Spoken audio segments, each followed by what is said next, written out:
We begin tonight with breaking news out of Paris. The Louvre, the world's most visited museum and a global symbol of culture, has been breached. This is a special report on an audacious heist at the heart of France. Just 7 minutes. That's it. That's all the time it took for what appears to be a highly professional crew to pull off one of the boldest robberies in the Louvre's modern history. It happened on the morning of October 19, 2025. Right after the museum opened its doors to the public, a team of thieves struck with shocking speed.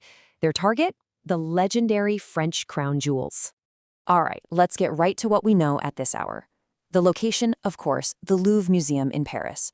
The target was the Galerie Napoleon, where the crown jewels are displayed. The whole thing was over in 7 minutes, a classic professional smash and grab. The result? The theft of jewels that French officials are calling, quote, of inestimable value. Now make no mistake, this was not some random act of vandalism. The speed, the precision, it all points to a very sophisticated operation, one that suggests deep reconnaissance, maybe even inside knowledge. So how in the world did they pull it off? It all went down with just chilling precision. Let's walk through this step by step. First, they used a basket lift from a nearby construction site to get up to a window facing the Seine River. Then, they cut right through the glass, completely bypassing ground-level security.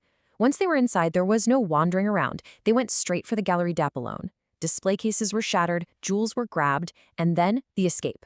They were out of there on high-powered motorcycles, just melting into the Paris traffic before anyone could mount a real response. The speed is one thing, but the loss is historic. We're not just talking about shiny rocks here.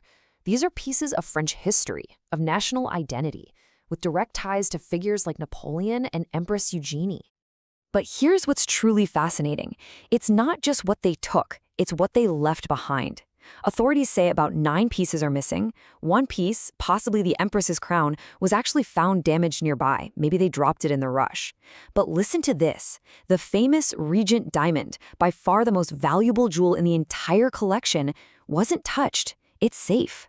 So the question is why? Was it too famous? Too hot to sell? Was its security just too tough to crack in their 7-minute window?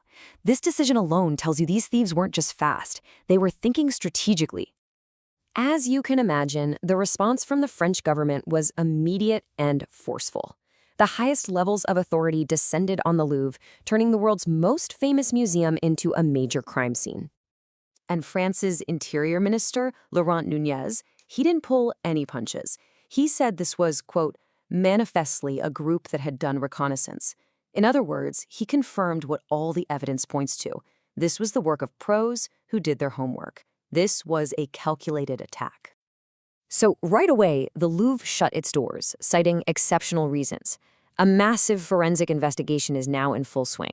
You can bet that police are combing through every frame of security footage, trying to trace those motorcycles through the labyrinthine streets of Paris.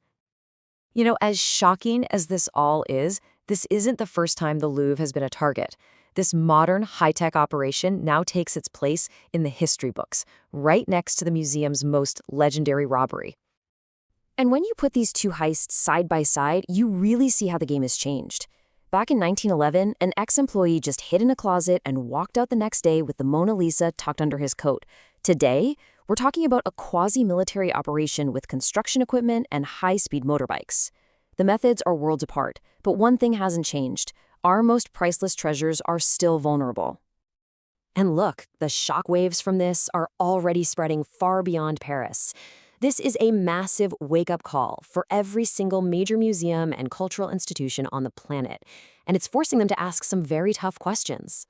First up, and it's the question on everyone's mind, how on earth does this happen?